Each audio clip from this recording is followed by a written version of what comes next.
The Jesuit order, with all their subterfuge, deceit and wickedness, sickened Europe of what they perceived to be the Christian religion. Just like when Catholics were keeping people locked in ignorance to perpetuate their own lust for power during the Dark Ages, just like when they were launching crusades and inquisitions and imposing torture and death on anyone who didn't conform to their faith, just like when they were amassing wealth at the expense of innocent people using extortion, fear and intimidation, this had all been conducted under the banner of the Christian cross. When they committed their atrocities, they did so using the name of Jesus Christ.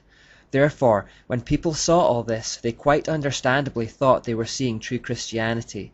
When they saw the Jesuits, they thought they were seeing a Christian order.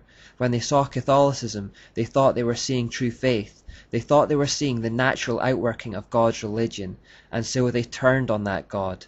This anger towards the wickedness of the Jesuits and Catholicism ignited a movement called the Enlightenment.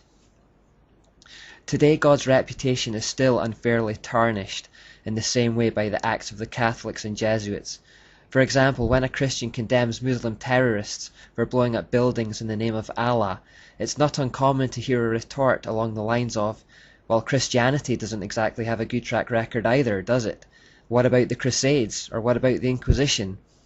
And many Christians are either left without an answer to this, or feel like they have to defend the Crusades or attempt to pass it off as a mere blot in the copybook of Christian history.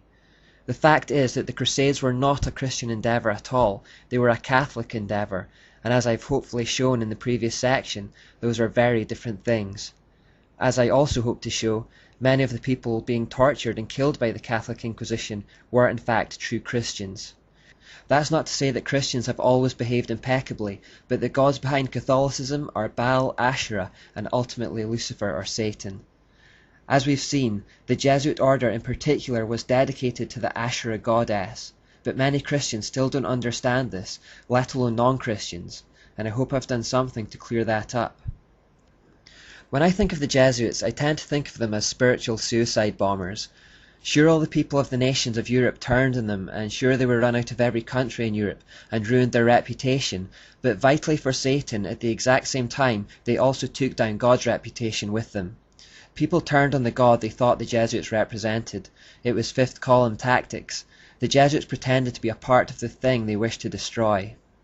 So in the 18th century, for the very first time in world history, in an attempt to escape all the religious turmoil that had dogged the world ever since the Catholic Church had risen to power, people attempted to create a godless society which would be free of the kind of corruption and tyranny they had become accustomed to from that Roman Church. We sometimes think of the Enlightenment as a neutral movement to pursue reason and science, as some kind of natural evolution of mankind, where a light bulb suddenly went off above our heads and we realised God was silly. In reality, it was a reaction to something. It was first and foremost, at its heart, an anti-God movement. Reading the quotes of the intellectual leaders of the time, this becomes apparent. Voltaire said, "You will notice that in all disputes between Christians since the birth of the Church, Rome has always favoured the doctrine which most completely subjugated the human mind and annihilated reason." He also said, "As you know, the Inquisition is an admirable and wholly Christian invention to make the Pope and the monks more powerful and turn a whole kingdom into hypocrites." He also said, "Every sensible man, every honourable man, must hold the Christian sect in horror." H.G. Wells said, "The greatest evil in the world today is the Christian religion. Everywhere in the world there are ignorance and prejudice, but the greatest complex of these, with the most extensive prestige and the most intimate entanglement with traditional institutions, is the Roman Catholic Church. It presents many faces to the world, but everywhere it is systematic in its fight against freedom."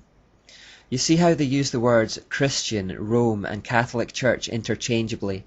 These quotations highlight the fact that the Enlightenment thinkers saw no distinction between Christianity and Catholicism. They were looking primarily at the atrocities of the Catholic Church and deciding that if this was the end result and religion of God, then the answer was to abandon that awful God. Instead, they would turn to knowledge and science for the answers. They would make themselves the centre of all things. Like Adam and Eve, they would turn away from the tree of life and put their hope in the tree of knowledge.